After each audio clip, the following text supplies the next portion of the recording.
प्यारे दोस्तों, आज की कहानी सुधा नाम की एक लड़की की है। सुधा एक बहुत ही आलसी लड़की थी। घर के काम करना तो दूर, वो एक गिलास पानी के लिए भी अपनी माँ पर निर्भर थी। अरे अब उठ भी जा नालायक, 10 बजे तक सोती रहती है। अरे कुछ तो घरेलू लड़कियों वाले लक्षण दिखा। सोने दो ना माँ, क्यों परेशान कर रही हो? अरे भाग्यवान, क्यों मेरी बिटिया को तंग कर रही हो? सोने भी दो इसे। लो, बाप बेटी दोनों एक जैसे हैं। देख लेना, आपकी ये लाडली ससुराल जाके हमारी नाक कटाएगी। मैं कहती हूँ अब भी वक्त है, अपनी ये आदतें सुधार ले, वरना ससुराल में तेरी सास कान खींच कर तुझे सीधा करेगी। वही तुझे सबक सिखाएगी। दुनिया में आज तक कोई ऐसी सास पैदा नहीं हुई माँ, जो सुधा चोपड़ा को सबक सिखा सके। लेकिन होनी को कुछ और ही मंजूर था। सुधा की शादी एक ऐसे घर में हो जाती है जहां उसकी सास एक रिटायर्ड पुलिस वाली थी। अब कहानी में मजा आएगा। हाँ माँ, यहाँ सब बहुत अच्छा है।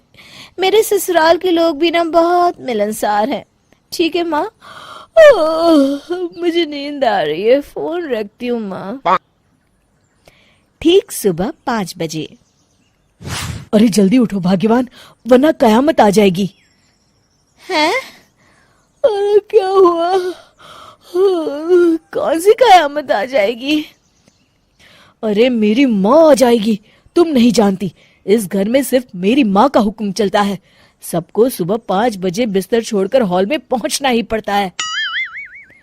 अरे अब इंसान क्या अपनी नींद भी पूरी नहीं करेगा? यहाँ मजाक चल रहा है क्या?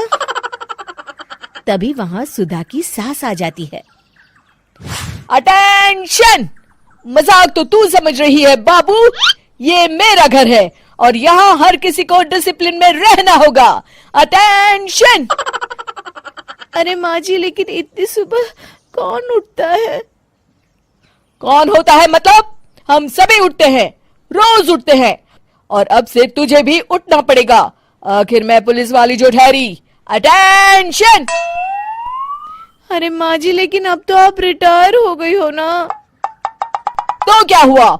शेर कितना भी बूढ़ा हो जाए, शिकार करना नहीं छोड़ता। उसी तरह हम पुलिस वाले रिटायर होने के बाद भी अपने अनुशासन में ही जीवन जीते हैं। चलो अब बेकार की बहस बंद करो और उठकर हॉल में चलो। अभी आधा घंटा तुम सबकी परेड चलेगी। अटेंशन! अरे मैं कोई परेड वरेड नहीं करने वाली। सुधा की सास अपनी बहू का ये बर्ताव देख झल्ला उठती है।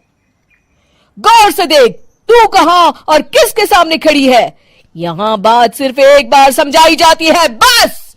अटेंशन! इतना कहकर सुधा की सास चली जाती है। अपनी सास का ये रूप देखकर सुधा घबरा जाती है और जल्दी से उठकर बाहर चली जाती है। उस दिन से सुधा की जिंदगी बदल जाती है। हाय, थक गई मैं तो। ये घर है या जेल? कितना काम करना पड़ता है। लाइए दीदी, 2 रोटियां और दीजिए, मुझे बड़ी भूख लगी है। ठहर जा बहू, ये तू क्या कर रही है? मैंने सबके खाने का हिसाब तय कर रखा है। तुम 4 रोटी से ज्यादा नहीं खा सकती और ये मिर्च मसाला भी नहीं चलेगा। मेरी बहुएं एकदम फिट होनी चाहिए। अटेंशन! क्यों माँ जी, आप हमें दंगल में लड़ने के लिए तैयार कर रही हैं क्या? क्या कर रही हो सुधा? माँ जी को मजाक बिल्कुल पसंद नहीं है। चुप करके खाना खा लो, इसी में भलाई है। इस तरह धीरे धीरे सुधा अपने सास के रंग में पूरी तरह रंग जाती है। लेकिन इसका उल्टा ही असर पड़ता है। सुधा अपनी सास से भी ज्यादा अनुशासन की पक्की हो जाती है। सुधा की सास तो सबको 5 बजे उठाती थी, लेकिन सुधा सबको 4 बजे ही उठा देती थी। दूसरी तरफ सुधा की सास की उम्र भी हो चलती है। माँ जी, आजकल आप सुबह उठने में बहुत आनाकानी करती हैं। मुझे ये सब बिल्कुल पसंद नहीं है। अरे बहू, मैं तेरे हाथ जोड़ती हूँ, भगवान के लिए अब मुझे छोड़ दे। इतने सवेरे उठना और कसरत करना अब मेरे बस की बात नहीं है। माँ जी, आप मैदान छोड़ के भाग रही हैं। आप तो पुलिस वाली हैं। अटेंशन! अरे अब कहाँ की पुलिस वाली, अब तो मैं रिटायर हो चुकी हूँ। बस बहुत हो गया, अब तुम सब जैसे चाहे वैसे जिंदगी जियो और मुझे भी जीने दो। अपनी सास को गिड़गिड़ाते देख सुधा मन ही मन मुस्कुराती है। इस तरह उस दिन के बाद से सुधा के ससुराल वाले एक सामान्य जीवन जीने लगते हैं।